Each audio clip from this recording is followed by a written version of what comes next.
Hello, everyone. Welcome to another episode of Erin's Book Club. I have a book review to do today, one that I really enjoyed doing and one that was desperately needed to read during this time. So, my new day or my first day at my new job is coming up on Monday. It's currently Saturday, and I have been stressing out over it since I got hired about 2 weeks ago. Mostly because I want to make sure I do a good enough job because I think I'm going to be very happy there.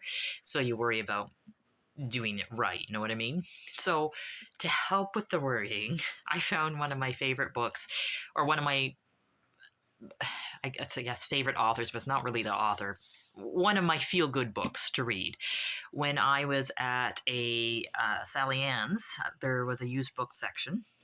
And in that used book section, I found James Herriot's All Things Wise and Wonderful. Now, it does have a dust jacket. I have it off because it's in pretty bad shape, and I didn't want to make it worse. So I read it with it off. But I mean, it's still pretty with it off. So one of the best things about this book, and the best thing that's about finding used books to read, is A, they're a bit cheaper, and B, you get things like this. So in here is a note, and it says, Kathy, happy birthday, 78. Love, Fred and Betty. And I think that says here Anna Stewart, but it's different handwriting for the Anna, so I don't know if that was at the same time or not.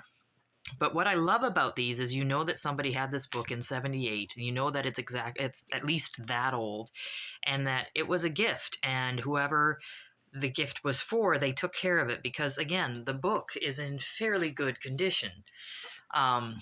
That being said, let's get into this book. So James Herriot is like the OG vet books. And what I really, really like about James Herriot is that he doesn't let his ego lead the charge when it comes to hearing about his days. And in this book particularly, he's in the Royal Canadian Air Force because he wants to fight for his country. And in between that, he reminisces about home because he says about how lonely he is. And at no time through any of that does he come off as, oh, I'm a veterinary surgeon, I'm more important than most folks. In fact, he, going into the Army, has realized that him being a veterinary surgeon in a small town, that he was treated with a bit of superior politeness and being treated with a bit more respect. And he found that out because he wasn't treated with respect in the Army. He was just treated like another number. And what I loved about that part of the book is there wasn't any comeuppance to the people who were treating him like just another number. He accepted that is fact, and in this situation he's not more important than everybody else, and maybe he should use that in his practice at his home base to know that, you know what, he isn't as important or more important than anybody else. Like, he stays humble, and throughout his adventures in the RAF and what he has to go through, he translates what he feels into these stories that he remembers as being a vet. So it's really nice because it's like you're just sitting down in a room of a retired veterinarian and he's going through his life with you, and it's just a conversation. It's not a, here's what I learned, here's why I'm so much better than everybody else, and here's why the technology has improved and that kind of thing. Because nowadays when you talk to specialists and that kind of thing, you get a lot of, well, I know what I'm doing. It doesn't matter what your pet is feeling or thinking or doing. I'm a specialist, therefore I know what's right. And it's not as bad as it used to be. And again, don't get me wrong. I know that it takes effort and time and a whole lifestyle change to become a specialist in whatever field you're in. And all of that hard work does not mean that you get to downgrade or look down on people who haven't gone through all of that.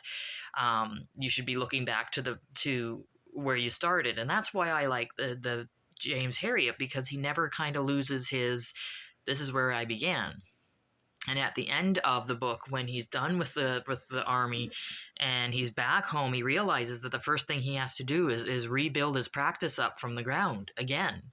And he doesn't look at that as a bad thing. He says, well, but now this time I have a wife and a child, so it's so much better than it was.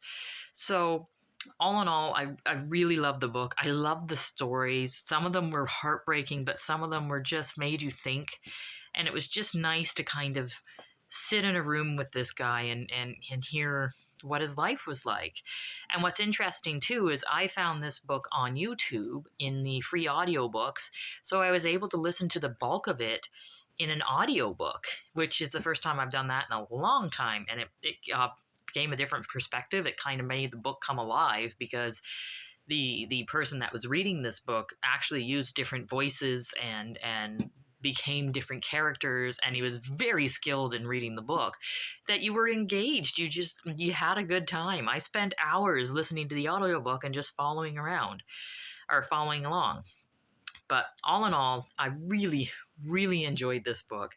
And I think any of you animal lovers out there, like any of you animal lovers out there, who wants a really good, cozy, feel good story, any of your James Herriot books, and this is the second one I've read, but any of your James Herriot books are just, they're almost better than Chicken Soup for the animal lover's soul. You know, like they're a good book that was written in a time when people take pride in their work just to take pride in their work, and they help animals just because they want to help animals, to the point where he actually struggled with having to accept money in some of these situations for helping animals, because at the end of the day it is a business, and if you don't pay for the procedure, the people won't be able to live or be there in the end to keep helping your animal. So such an interesting outlook, an interesting juxtaposition as to what we see today's day and age and the me society, as opposed to what can I do for you society, even though I may be struggling.